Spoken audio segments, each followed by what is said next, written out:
Evening or welcome to Advent Calendar Day number 21. Right, today we have, I think, what is probably gone down as the best game ever made. Now, I've done it a bit earlier than than the top of the calendar. It's Skyrim. Yeah, this game seems to continually top the charts of most kind of best played games ever. Now, I'm going to tell you why it's not my number one in just a moment. First off, let's talk about what Skyrim is. If you've never heard of Skyrim, I guess it's an exploration, real RPG kind of role-playing game set in the world of Bethesda's Elder Scrolls series. So there's actually quite a few of these. This is the fifth one. The one that I kind of landed on was the one before this, which was Oblivion, which I thought was just sublime. It was excellent. And Skyrim was just better than that. It was just a progression forward. So, whenever they do, because I'm sure they'll do a Skyrim, an Elder Scrolls 6, I will buy that without any thought if it's any good or not, because these are just excellent games. They are the epitome of true sandbox. So you have a map, you have a story, a central story going all the way through it, but you don't have to do that. You can go and do anything you want. You can become a vampire, you can go and be a werewolf, you can go and pretty much do what you want. Be a bandit, be a good guy, be a bad guy, be a ninja assassin like I am here. So I've got I actually technically am an assassin. So basically I have an incredibly strong bow. I have a really good kind of stabby kind of knife, and I'm not selling this very well. It's funny, I actually have not played this game for years, probably literally about a year. So it's a bit of a shame. So coming back into it, I actually couldn't remember how to play the flipping thing. But what I would say is it is just awesome. This is one of the most sublime games out there, and I can see why it does get heavily tipped as being probably one of the best games ever made. Now, the beauty of the game is obviously that you can do anything you want. So as I say, you could be many different things. I actually ran as a mage in my first playthrough, and the magic system in this is exceptional. It's very good. I decided on my second playthrough to play a kind of stealthy assassin, as you see here, and this I'm loving, because when you sneak, you have the stealth system in Skyrim was always very good, and when you sneak, you actually can do 3 times the damage if you get a good shot on, that kind of thing. So I really like that.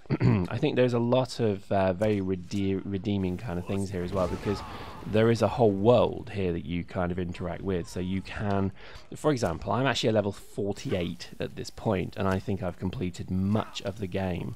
So if I wanted to, I could call in a dragon to kill those dudes. That's how powerful I am in this. I didn't do that because A, I forgot I could, and B, I think, I probably would have got it wrong. So I think a lot of what I was trying to do was just, enjoy my my rekindling of this game. Now, to be honest, a lot of the time these games they'll take hours, days, weeks, months of your life. But you will be so enriched by it, because the story behind much of this was glorious. It really was. And the beauty about Skyrim that made it just that little bit better was that you are a Dovahkiin. You are basically of dragon blood, so you have the ability to use words of power like that. Now, that one I just did is clear skies. So literally I can clear the sky of clouds, rain, snowstorm, whatever. And that's just one of many. As you can see, there's many ones. Now, my favorite is Unrelenting Force, and we'll show you just a bit later on why. Because I used to love fighting on the edge of cliffs and then Unrelenting Force shouting dudes over the side of it. I just loved it. It's the little things that make me smile, but hey, that's the important thing. And I think Skyrim just has this in absolute buckets. Now, the beauty of Skyrim was also there was lots of different levels. So this in particular case is an ancient Druga. I've probably got that wrong. Drauga. Anyway, these are the kind of the first men of Skyrim, and they came very much like George R.R. Martin's Game of Thrones, that the first men came from the extreme north to escape a disaster. As you can see, Skyrim is very wintry, so God knows what happened. God knows what it was like even further north. So it's very similar to Westeros in that sort of thing. I would highly say that this game has been influenced by that series of franchise of books. And I would say it's probably one of these kind of very odd games that I think just really gets you completely into it. So you end up really trying to, you know, better yourself, learn more stuff, you know, level up, all that kind of stuff. And it is but it's done in such a surreptitious way. So, you know, you don't feel like you're being forced to continue to level up.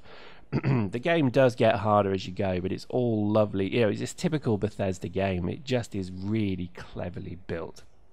So the dialogue is good, you know, the interactions are interesting. The whole dragon mechanic is fascinating. As you can see, we've got our friendly evil dragon up there. We also have a friendly dragon who is actually friendly as well, which we'll talk to in just a moment. But the whole story is very lovely put together, and I think it just shows you how better each time these games are getting. Probably due to the technology, but I also think Bethesda just have the skill of storytelling. That's something that they did very well. I believe they did Baldur's Gate 2.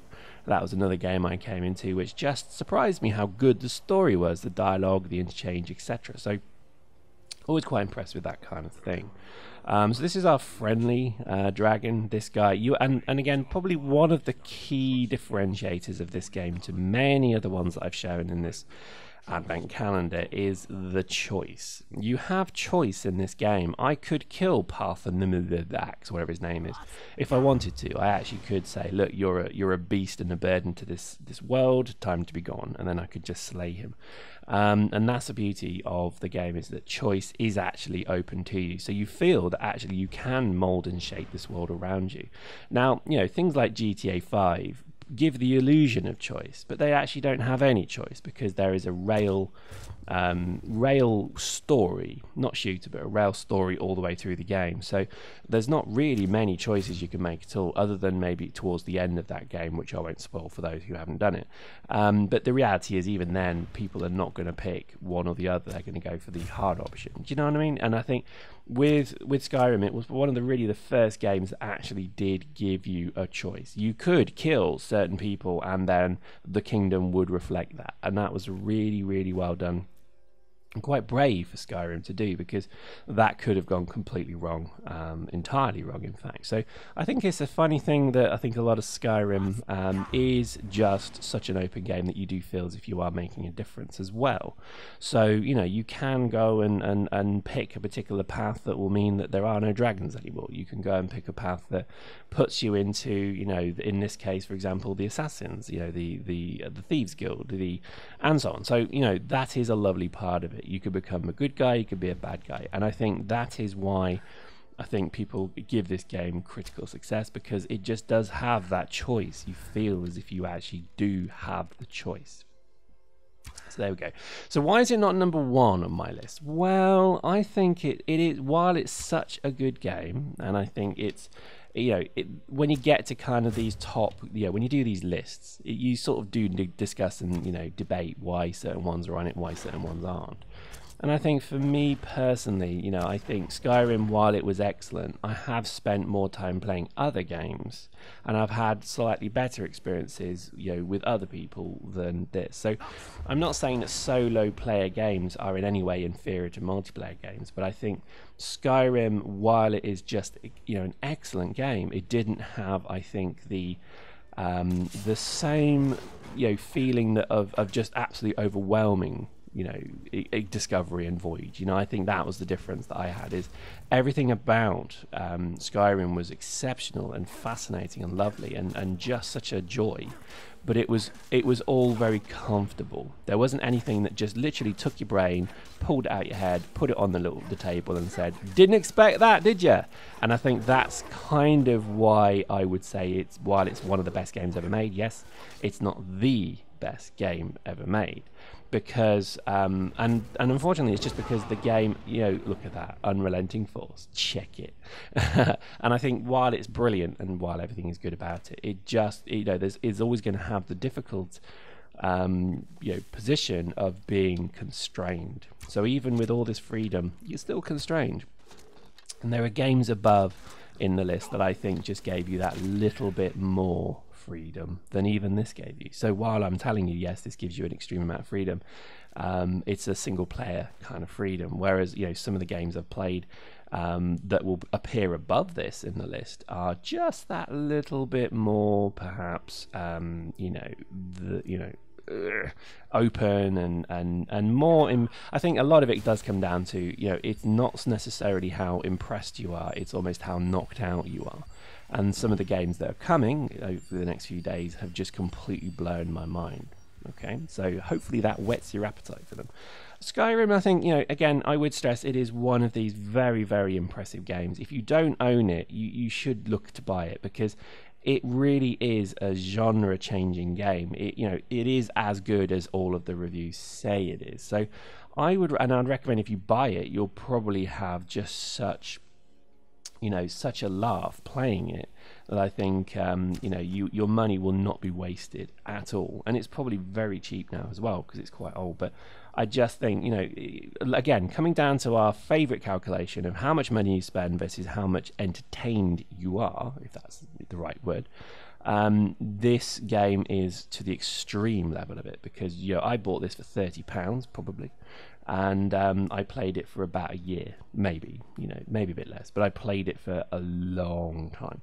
And I think everything about it, and the replayability of it, is quite impressive as well, which is worth mentioning, because a lot of the time you'll play a game through, you'll get to the end, you'll kill the boss in the suit, General Zorg will go down, you'll blast off your rocket launcher's ring of smoke, and then you'll put it down, you'll say, right, never playing that again. Great game, loved it, done.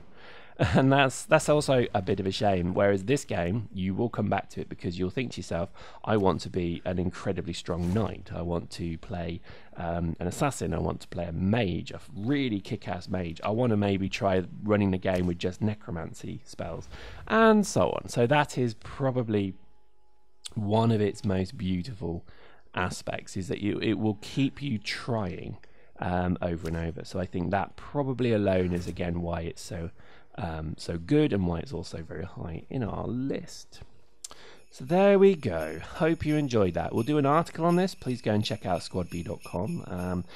We generally are trying to do an article every day, so if you've seen a game that you like, just check out the website. There's probably an article up there for it. I think I only missed one day, and it's coming. Don't worry, it's coming. But I think generally we look to try and write something about everything we play, because, hey, we're all gaming nerds, and we love the games we play. So there we go. Hope you enjoyed that. See you next time.